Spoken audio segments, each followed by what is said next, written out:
Ассаламу алейкум кыргыз элим, сиздер менен Ачык Айкын каналы. Ар дайым жаңы жаңылыктарды угуу үчүн биздин каналыбызга катталып, коңгуроочону басып кетиңиздер. Урматтуу мекендештер, мен аман эсенмин. Учурда Ош ички иштер бөлүмүндө турам. Менде баары жакшы. Кабатыр болбоңуздар. Учурда ушул ички иштер кызматы тарабынан өзүңүздөргө белгилүү болгон Ош облусундагы төрөтканадагы жагдай боюнча ал жактагы мыйзамсыз акыбалды ачыктагандыгыбыз үчүн ошол мекеменин бардык дарыгерлери, анын башында турган жетекчилери, анын башында турган министр болуп, министрдин аралашуусу мен ушундай болжоп атам. Министрдин аралашуусу ага чейин дагы билим берүү министрлигинен дагы бул ишке тийиштүү бар деген күмөндөмүн. Бул ишти учурда азыр мага кылмыш ишин ача коюпту, мени кылмышкер катары таанып, учурда мен 282 берене бейбаштык боюнча статьяны коюп атышат. 48 саатка мени азыр киргизели деп атышат. Бирок бул жөн гана заказ. Биз эч кандай мыйзам бузган жокпуз. Биз ал жердеги карапайым элдин, жөнөкөй жарандардын медициналык кызмат көрүүсүндөгү мыйзамдуу укугун, ошол эле учурда жарандык укугун, биз менен жолугуу укугун так даана коргоого аракет кылдык. Бирок тилекке каршы мына ушундай жагдай түзүлүп атат.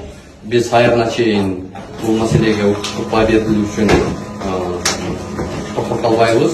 Менин оюмча сот органдары туура адилеттүү чечим чыгарышы керек деген үмүттөбүз. Азыр бизди 48 саатка киргизген атышат. Негизи эле бул Кыргызстандагы ушул паракорчулуктун ушундай бир жарандарга катаал шарт түзүп аткан медициналык мекемелердин мага карата бул чабуулу деп белгилеймин. Мен эч кандай кылмыш кылган жокмун, эч кандай бейбаштык кылган жокмун. Мен мыйзамдуу баарысы ошол берүүмдө так даана көрсөтүлүп турат. Андан сырткары экинчи берүүмдө билим берүү министрлигине барып чагылдыруу кылганбыз, бирок ал берүүбүз чыкканга жетишпей калды. Кечээ бизди мындай өтө оор кылмышкер катарында эле кармап кетишти. Бизге милиция тарабынан бир дагы чакыруу келген жок, бир дагы билдирүү келген жок. Азыр ошол жерден мен Бишкектен бул жака жүктөп келиштик. Кылмышкер катары таанып азыр 8 саатка камап атышат. Бирок мен бул чегине жеткен мыйзамсыздык деп баалайм. Бул заказ. Сиз буга чейин арыз менен кайрылгансызбы?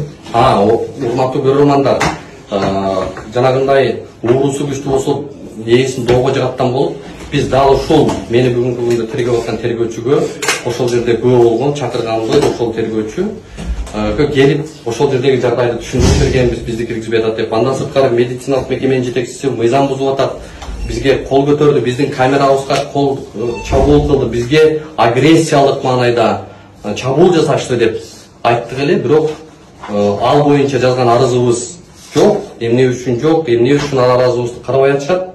Дарыгерлердин арызын карап, биздин арызды ошол жердеги жарым-жан болуп аткан бейтаптардын арызы бүгүнкү күндө каралбай эле дарыгерлердин арызы каралып атат. Бул эмне менен кабар берип турат? Бул сөз эркиндигине, басма сөзгө, журналисттин эркин маалымат алуусуна, коомдогу сөз эркиндигинин чабуулуна карата сокку деп эсептейм.